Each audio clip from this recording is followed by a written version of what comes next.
Semua akan berakhir sia-sia. Ayah dan ibu angkatku pergi untuk selamanya, meninggalkanku dengan hutang yang menumpuk. Hanya sebuah kedai kopi kecil yang aku punya untuk bertahan hidup. Namaku Andini. Aku hidup sebatang kara. Ayah dan ibuku sudah pergi menghadap Tuhan. Ya, aku hanya anak angkat mereka. Orang tua angkatku memang dari keluarga tak punya. Kami bertahan hidup mengandalkan kedai kopi yang sekarang ini aku kelola sendiri semenjak orang tua angkatku meninggal. Alhamdulillah, malam ini ramai. Lumayan bisa buat nambahin belanja dan menyicil hutang yang ditinggalkan orang tua angkatku. Aku berkata lirih sambil menghitung pendapatan hari ini. Kemudian bersiap-siap untuk pulang ke rumah. Rumahku tak jauh dari kedai kopi, hanya masuk ke gang depan kira-kira 200 meter. Aku memasukkan uang hasil hari ini ke dalam tas. Kemudian aku berjalan pulang. Hari sudah begitu larut. Saat aku sedang berjalan di gang, tiba-tiba sekelompok orang menghadangku. Mereka menjamret tasku. Aku mencoba mengejarnya, namun sia-sia belaka. Karena aku tak memperhatikan jalan dan akhirnya aku terserempet mobil yang sedang melaju kencang. Aku terjatuh dan tersungkur di aspal. Aku merasakan sakit di bagian siku tanganku. Sakit sekali. Rintihku kesakitan sambil berusaha berdiri dan melihat kemana jamret itu pergi. Terlihat sepasang suami istri turun dari dalam mobil yang menyerempetku tadi. "Mbak nggak apa-apa?" tanya mereka cemas. Tidak apa-apa Mbak, Mas, hanya luka ringan saja," kataku sambil mengusap siku tangan yang masih sakit. "Mari saya antar ke dokter Mbak." Mereka membawaku ke rumah sakit terdekat. Perawat mengobati lukaku yang ada di siku dan telapak tangan.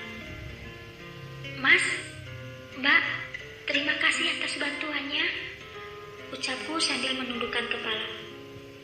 "Iya Mbak, sama-sama. Oh ya, nama Mbak siapa?" "Aku Adinda, panggil saja Dinda. Dan ini suamiku, Riko." Mereka memperkenalkan dirinya. "Saya Andini Mbak." Aku menjabat tangan Dinda. "Andini, tinggal di mana?" "Saya tinggal di gang 18 Mbak," jawabku.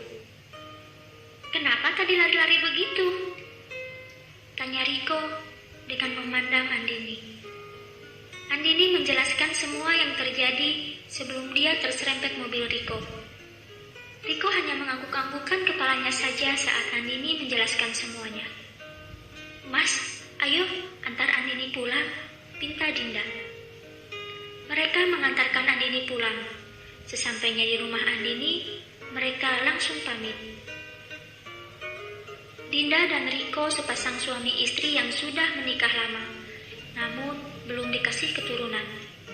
Riko baru saja mengantar Dinda ke dokter untuk check up.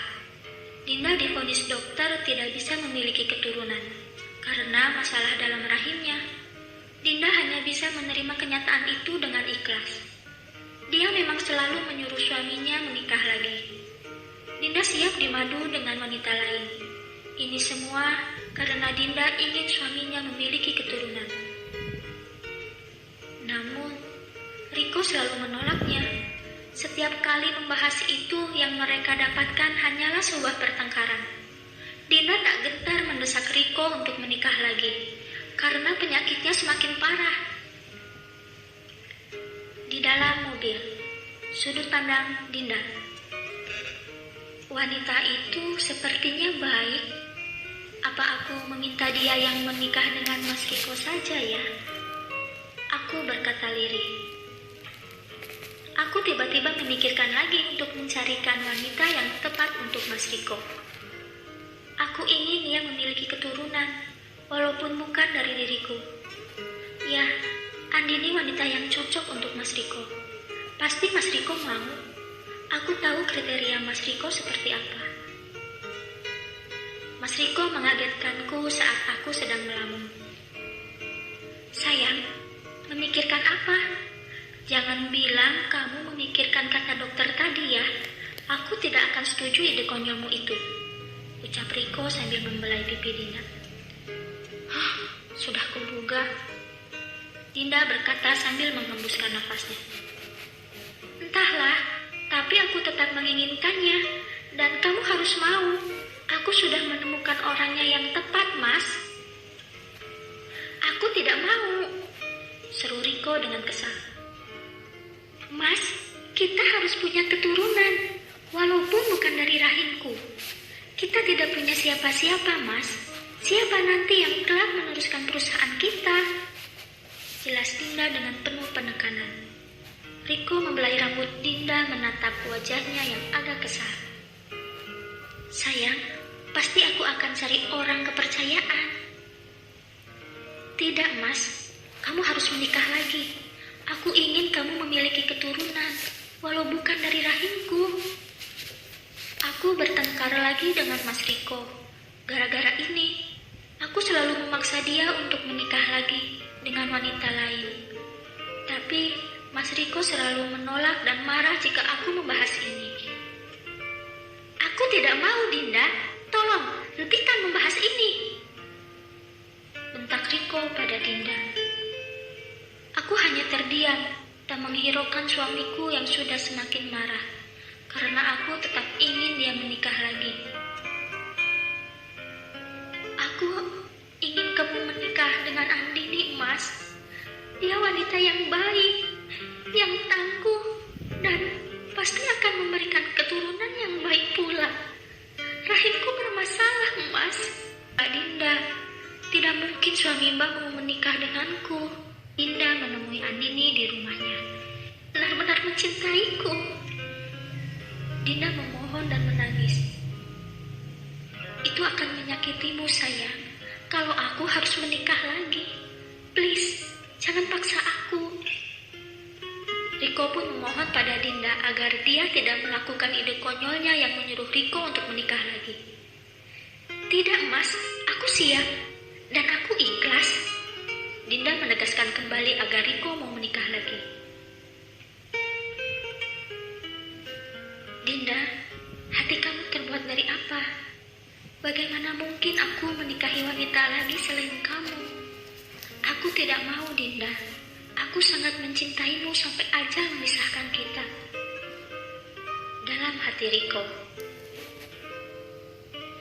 Keesokan harinya diam-diam Dinda menemui Andini di rumahnya dan membicarakan permintaannya untuk menikah dengan suaminya.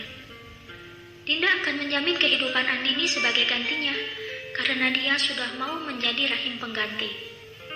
Dia terus mendesak Andini agar mau menikah dengan suaminya. Apalagi dia tahu Andini sedang terlilit hutang banyak. Dinda melihat sendiri banyak orang yang menagih hutang pada Andini. Aku memang membutuhkan uang, tapi tidak harus menikah dengan suami orang, ucap Andini dalam hatinya. Mbak, aku tidak bisa, aku tidak sanggup menikah dengan suami Mbak. Bagaimana keluarga Mbak dan saudara Mbak nanti kalau aku menikah dengan suami Mbak? Andini menolaknya. Andini, aku mohon, apa yang kamu inginkan, Andin, akan aku berikan. Asal kamu mau menikah dengan suamiku dan memberikan kami keturunan, pinta Dinda dengan memelas. Mbak, Pak Riko sangat mencintai Mbak Dinda. Tidak mungkin suami Mbak mau menikah denganku. Akan aku bujuk dia, Andini. Pasti Mas Riko mau, ucap Dinda meyakinkan Andini. Mbak, aku tidak mau. Lebih baik Mbak Dinda mencari wanita lain. Tidak, Andin. Aku hanya ingin kamu yang menikah dengan Mas Riko. Kamu wanita yang pas, yang aku pilih sesuai hatiku. Please, Andini, aku butuh kamu. Dinda terus memohon pada Andini. Tolong pikirkan lagi. Aku kasih waktu hingga besok pagi. Besok aku kesini dengan suamiku. Aku pamit pulang, Andin. Dinda memeluk Andini dan pamit pulang ke rumahnya. Sesampainya di rumah, Dinda menyiapkan makan malam untuk Riko. "Malam sayang," ucap Riko sambil mencium bibir Dinda. "Malam juga, Mas. Ayo, makan malam dulu. Aku sudah siapkan." Dinda mengajak Riko makan malam dan mengambilkan nasi serta lauk untuk Riko. Mereka selesai makan malam. Dinda mengupaskan apel untuk Riko. Wajah Dinda malam ini memang terlihat sangat ceria. Seusai menemui Andini tadi, Riko yang melihatnya akhirnya bertanya-tanya. Karena malam ini dia terlihat sangat ceria dan bahagia. "Sayang, tumben kamu ceria hari ini?" ucap Riko sambil menatap wajah Dinda. "Masa sih? Oh iya sayang, bagaimana? Kamu mau kan soal yang aku bicarakan kemarin?" tanya Dinda. "Maksudmu?" jawab Riko bingung. "Menikah lagi?"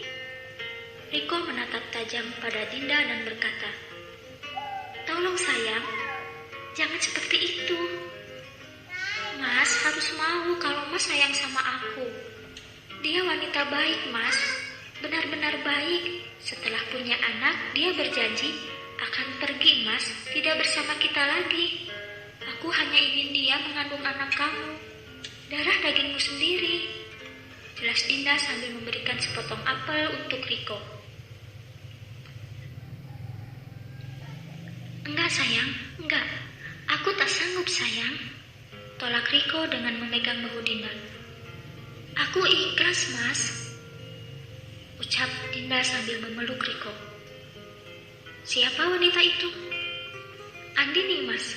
Wanita yang kita tolong kemarin malam. Aku sudah menyelidiki kehidupannya. Dia masih gadis, umurnya masih muda, 7 tahun lebih muda dari aku, Mas. Dia hidup sebatang kara, dan dia cuma punya kedai kopi di pinggir jalan. Dia punya hutang yang banyak sekali. Aku sudah bicara dengannya. Kalau dia mau menikah dengan Mas, aku akan berikan dia kehidupan yang layak dan melunasi semua hutang-hutangnya. Setelah melahirkan anak, dia akan pergi. Besok kita ke sana, Mas," jelas Dinda. "Terserah," ucap Riko kesal. "Please, mau ya, Mas? Kita masih bersama, Mas, selamanya. Aku hanya ingin kamu punya keturunan," Dinda memohon pada Riko. "Aku mau, tapi menikah Syria, sayang," pinta Riko. "Harus sah sesuai agama dan negara, Mas. Aku mengizinkannya, Mas. Kalau siri, bagaimana nasib anakmu kalau nanti lahir perempuan?" ucap Dinda. "Terserah kamu." Riko meninggalkan Dinda dan masuk ke kamarnya dengan kesal. Riko membolak-balik tidurnya. Dia tidak bisa tidur. "Aku harus bagaimana? Istriku meminta aku menikah lagi. Aku sangat menyakitinya. Dan aku hanya menyintainya," dalam hati Riko. Semalaman Riko tidak tidur karena memikirkan keinginan Dinda istrinya.